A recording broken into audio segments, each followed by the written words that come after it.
धर्मशाला की वो सर्द हवाएं, लेकिन मैदान के बीचों बीच उबलता हुआ प्लेऑफ का वो हाई स्टेक्स प्रेशर। सोचिए, एक तरफ शांत पहाड़ और दूसरी तरफ धर्मशाला की वो सर्द हवाएं। आज के इस गहरे विश्लेषण में हम डीकोड करेंगे मुंबई इंडियंस और पंजाब किंग्स का वो मुकाबला जिसने सच में हमारी सांसें अटका दी थी। चलिए, बिना कोई वक्त बर्बाद किए सीधे रोलर कोस्टर राइड में चलते हैं और देखते हैं कि कैसे पहाड़ों के बीच ये मैच एक ब्लॉकबस्टर सिनेमा बन गया। सीधे इस रोलर कोस्टर राइड में मुंबई फैन के नजरिए से देखिए, ये सिर्फ पॉइंट्स टेबल का कोई आम खेल नहीं था यार। ये जो कोट आप देख रहे हैं ना, एकदम सटीक बैठता है इस मैच पर। हमारी प्लेऑफ की उम्मीदें दांव पर लगी थी। हर एक गेंद के साथ दिल की धड़कनें ऊपर नीचे हो रही थी। मतलब पूरे टाइम ऐसा लग रहा था कि मैच कभी उनकी मुट्ठी में जा रहा है तो कभी हमारी। एकदम पसीने छुड़ा देने वाला माहौल था। और शुरुआत देखिए, देखिए, मुंबई टाइमलाइन पर नजर डालिए। मैच शुरू हुआ नहीं कि पंजाब ने तबाही मचानी शुरू कर दी। 0.2 ओवर प्रियांश आर्या ने सीधा कवर के ऊपर से चौका जड़ दिया। फिर 1.2 ओवर प्रभसिमरन का वो फाइन ग्लैंस और गेंद बाउंड्री के पार। और शुरुआत देखिए, 1.4 ओवर बैकवर्ड पॉइंट पर कट और एक और चौका। बुमराह जैसे गेंदबाज को भी सेटल होने का मौका नहीं दिया। पावर प्ले में रन बनाने की गति तो देखिए, आसमान छू रही थी। ये कोई आम शुरुआत नहीं थी, ये सीधा सीधा ऐलान था कि आज मुंबई के गेंदबाजों की खैर नहीं। और सीधा यार, सीधा ऐलान इसी अफरा तफरी के बीच वो हो गया जिसका हर फैन को सबसे ज्यादा डर रहता है। 1.3 ओवर में नमन धीर से एक बेहद क्रूशियल कैच ड्रॉप हो गया। हम सब जानते हैं, अगर प्रभसिमरन जैसे खतरनाक बल्लेबाज को पावर प्ले के अंदर जीवनदान मिल जाए ना, तो वो अकेले दम पर मैच छीन सकता है। उस एक पल ने ना पूरे स्टेडियम में एकदम सन्नाटा ला दिया था। ऐसा लगा जैसे पैर के नीचे से जमीन खिसक गई हो। खैर, और यहीं से यार, आता है इसी हमारा अफरा पहला तफरी बड़ा tactical turning point. Deepak Chahar ने यहाँ सिर्फ पेस या स्विंग पर भरोसा नहीं किया, उन्होंने लगाया अपना दिमाग। 5.3 ओवर में उन्होंने ये कमाल की गेंद फेंकी, द नकल बॉल। प्रियांश आर्या, जो 22 रन बनाकर एकदम खूंखार लग रहे थे, आता है उन्होंने एक लॉफ्टेड ड्राइव की कोशिश की, लेकिन गति से पूरी तरह चकमा खा गए और सीधा लेग स्टंप हवा में। ये दिखाता है कि कैसे एक स्मार्ट गेंदबाज अपनी चालाकी से सामने वाली टीम के मोमेंटम की धज्जियां उड़ा सकता है। लग रहे थे, लेकिन उन्होंने भाई एक लॉफ्टेड दूसरे छोर पर प्रभसिमरन तो अपनी अलग ही स्क्रिप्ट लिख रहे थे। उनका ये सफर देखिए, 6.5 ओवर में उनका एक और कैच छूटा और उसके बाद तो जैसे उन्होंने पीछे मुड़कर देखा ही नहीं। मिडिल ओवर्स में जहां रन रेट अक्सर गिर जाता है, वहां उन्होंने 9.2 और 9.3 ओवर में बैक टू बैक छक्के ठोक दिए। 10.4 ओवर में 50 पूरी कर ली। बचने से लेकर पूरी तरह हावी होने तक का उनका ये ट्रांसफॉर्मेशन इतना डरावना था कि मुंबई के खेमे में टेंशन साफ महसूस की जा सकती थी।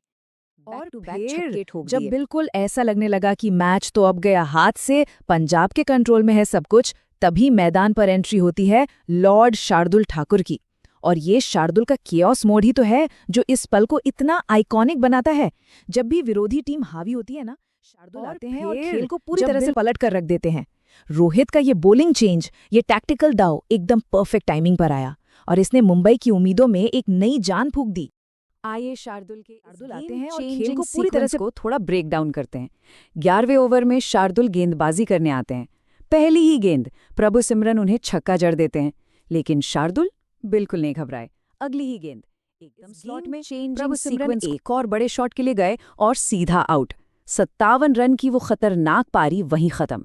फिर आते हैं श्रेयस अय्यर, आते ही एक कट शॉट पर चौका मारते हैं, लेकिन शार्दुल की अगली गेंद पर जो जादुई सीम मूवमेंट हुई ना, सीधा ऑफ स्टंप बाहर, एकदम केओस। एक ही ओवर में पंजाब के पूरे मोमेंटम की कमर टूट गई। अब मैच की रफ्तार एकदम बुलेट ट्रेन जैसी हो गई थी। 12वें और 13वें ओवर का ये ड्रामा देखिए। एक तरफ युवराज बावा कूपर कोनोली को एक ऐसी ड्रीम डिलीवरी डालते हैं जो सीम से अंदर घुसती है और सीधा स्टंप से उड़ती है। लेकिन पंजाब भी कहां हार मानने वाला था। नए बल्लेबाज सूर्यांश शिर्गे क्रीज पर आते हैं और अपनी पहली ही यॉर्कर गेंद पर एक शानदार लॉफ्टेड ऑफ ड्राइव छक्का मार देते हैं। लेकिन रुकिए, अगली ही गेंद पर राज बावा अपनी ही गेंद पर एक फ्लाइंग कैच लपक कर उन्हें पवेलियन भेज देते हैं। विकेट्स और बाउंड्रीज का यह सिलसिला इतनी तेजी से चल रहा था कि पलक झपकाने का भी मौका नहीं मिल रहा था। लेकिन पंजाब हमें लगा कि चलो अब मुंबई ने मैच पर अपनी पकड़ मजबूत कर ली है, लेकिन तभी अजमतुल्ला ओमर जई ने मैदान पर वो तबाही मचाई जो किसी ने सोची भी नहीं थी। इस नंबर को ध्यान से देखिए, 38, सिर्फ 17 गेंदों में 38 रन। भाई ये बैटिंग नहीं थी, ये प्योर डिस्ट्रक्शन था। चाहे स्लोअर बॉल्स हों या स्लॉट बॉल्स, ओमर जई ने किसी को नहीं बख्शा। डेथ ओवर्स में पंजाब के रन रेट ने अचानक से एक ऐसा गियर बदला, सिर्फ मुंबई के फैंस के चेहरों पर फिर से खौफ नजर आने लगा था। और यार ये ड्रामा यहीं खत्म नहीं हुआ। 18वें ओवर में ओमर जई के आउट होने के बाद तो जैसे विष्णु विनोद और जेवियर बाटलेट ने आतिशबाजी की जिम्मेदारी ले ली। लगातार बाउंड्रीज, लंबे लंबे छक्के। जरा सोचिए, जहां पहले पावर प्ले में पंजाब का रन रेट तेज था, वहीं इन डेथ मुंबई के ओवर्स में फैंस तो के चेहरों स्कोरिंग पर रेट ने सारे रिकॉर्ड ही तोड़ दिए। पावर प्ले से लेकर डेथ ओवर्स तक आते आते रनों का जो ये पहाड़ खड़ा हुआ, उसने मुंबई के सामने एक ऐसा विशाल, डराने वाला लक्ष्य रख दिया जिसे देखकर अच्छों के पसीने छूट जाएं। डेथ ओवर्स में तो खैर, स्कोरिंग मुंबई की पारी शुरू हुई और शुरुआत में ही एक उम्मीद की किरण नजर आई। रायन रिकल्टन ने क्रीज पर आते ही सीधा अटैक मोड ऑन कर दिया। उन्होंने पंजाब के गेंदबाजों को सेटल होने का कोई चांस ही नहीं दिया। पहले ही कुछ ओवरों में ओमर जाई की गेंदों को बाउंड्री के पार पहुंचा दिया। ये काउंटर अटैक देखना वाकई सुकून देने वाला था। एक फैन के तौर पर जो दिल की धड़कनें रुकी हुई थी ना, वो अब वापस नॉर्मल हो रही थी और पूरे स्टेडियम में फिर से जान आ गई थी। और फिर आया वो जादुई पल जिसका धर्मशाला के पूरे काउंटर अटैक देखना बेसब्री से इंतजार था। विंटेज रोहित शर्मा।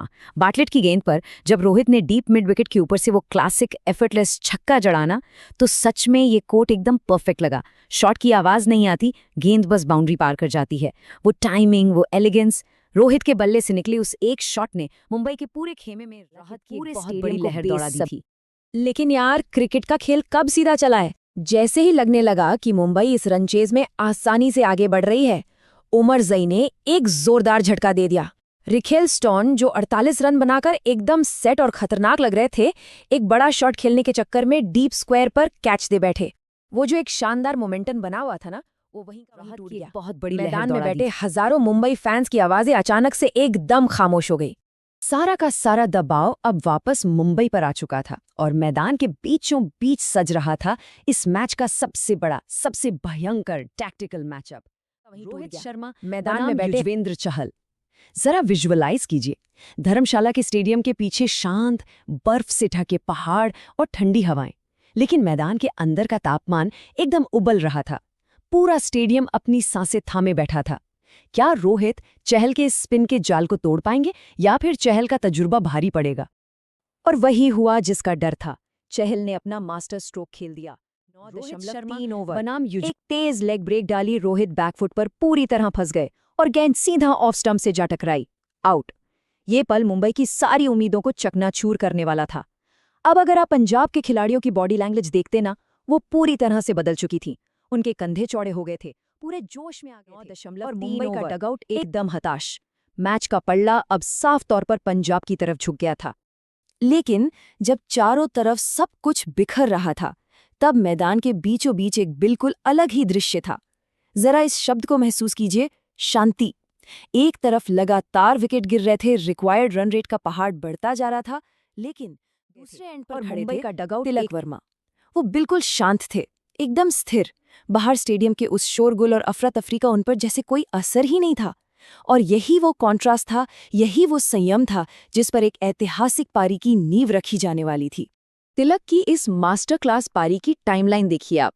दूसरे छोर पर रदरफोर्ड जैसे बड़े हिटर्स आउट हो रहे थे, लेकिन तिलक ने अपना फोकस जरा भी नहीं हिलने दिया। 10.4 ओवर में वो खड़े थे, तिलक चौका। फिर 12.3 ओवर में वो शानदार पिकअप 6। 17.1 ओवर में जॉनसन की स्लोअर बॉल को सीधा स्टैंड्स में भेजकर अपनी 50 पूरी की। और फिर 18वें ओवर का वो मस्कुलर पुल 6। ये होती है असली मैच्योरिटी। पहले सारा प्रेशर अब्सॉर्ब किया और फिर सही वक्त आते ही काउंटर अटैक कर दिया। और फिर मैच में एक बार फिर से जबरदस्त भूचाल आ गया। समीकरण बहुत मुश्किल लग रहे थे, लेकिन विल जैक्स तो किसी और ही इरादे से मैदान पर उतरे थे। उन्होंने सीधा अर्शदीप और बाटलेट को रडार पर लिया और 19वें ओवर में बाटलेट की उस लो फुल टॉस पर क्या मॉन्स्टर छक्का जड़ा है। ओहो, पूरा स्टेडियम गूंज उठा। इस एक शॉट ने मुंबई के रन बटोरने की गति में ऐसा गियर बदला कि सारा का सारा प्रेशर वापस पंजाब के गेंदबाजों के सर पर आ गिरा। अब हम आ पहुंचे थे इस पूरे सिनेमैटिक मैच के सबसे बड़े क्लाइमैक्स पर। मैदान में अचानक से एक बहुत अजीब सी भारी खामोशी छा गई। हर कोई अपनी सीट के एकदम किनारे पर था। सिर्फ 2 गेंदें बची थीं। धर्मशाला के पहाड़ों से आती वो ठंडी हवा और पूरे स्टेडियम में पिन ड्रॉप साइलेंस, सब कुछ थम सा गया था। बहुत अजीब जीतने के लिए चाहिए थे सिर्फ 2 रन। बार्टलेट के हाथ में गेंद और स्ट्राइक पर थे शांत लेकिन बेतहाशा खतरनाक तिलक वर्मा। बार्टले अपने रनअप पर दौड़ते हुए आए, उन्होंने एक शॉर्ट बॉल फेंकी। तिलक वर्मा ने अपनी पोजीशन ली, हल्का सा स्विवल किया, गेंद बल्ले के एकदम बीचों बीच लगी है, डीप बैकवुड स्क्वायर की तरफ गेंद हवा में है और ये सीधा स्टैंड्स में छक्का। क्या बात है, मुंबई ने ये मैच जीत लिया है। क्या अविश्वसनीय, धड़कने रोक देने वाला फिनिश है ये। और उस विनिंग छक्के के साथ ही धर्मशाला के स्टेडियम से जो गगनभेदी गर्जना उठी है ना, सच में रोंगटे खड़े कर देने वाली आवाज थी वो। हार के बिल्कुल जबड़े से जीत को ऐसे खींच कर लाना कोई मुंबई इंडियंस से सीखे। जो फैंस थोड़ी देर पहले की डर तरफ और गेंद एंजाइटी हवा में में है नाखून चबा रहे थे, वो अब खुशी से झूम रहे थे। पंजाब ने बेशक एक जबरदस्त लड़ाई लड़ी, लेकिन तिलक वर्मा की क्लास ने दिखा दिया कि मुंबई को कभी हल्के में नहीं ले सकते। पूरे मैदान पर अब सिर्फ जश्न मनाती, मुस्कुराती हुई नीली जर्सियां ही नजर आ रही थीं। मुंबई ने आज के इस मैच में सिर्फ पॉइंट्स नहीं बटोरे हैं, बल्कि इस भारी दबाव के डर और बीच एंजाइटी अपना में असली नाखून कैरेक्टर साबित किया है। और अब इस स्क्रीन पर लिखे सवाल के साथ मैं आपको छोड़े जा रहा हूं। क्या हमें फिर कभी इमोशन, प्रेशर और क्लास का ऐसा शानदार मास्टर क्लास देखने को मिलेगा? क्रिकेट का ये खेल हमें हमेशा ऐसे ही जादुई पल देता है। आज के इस गहरे विश्लेषण में बस अपना असली इन टैक्टिक्स और ऐतिहासिक पलों पर चर्चा करना हमेशा शानदार रहता है। अगली बार ऐसे ही किसी रोमांचक क्रिकेट स्टोरी के साथ फिर लौटेंगे। तब तक इस खेल के जुनून को महसूस करते रहिए।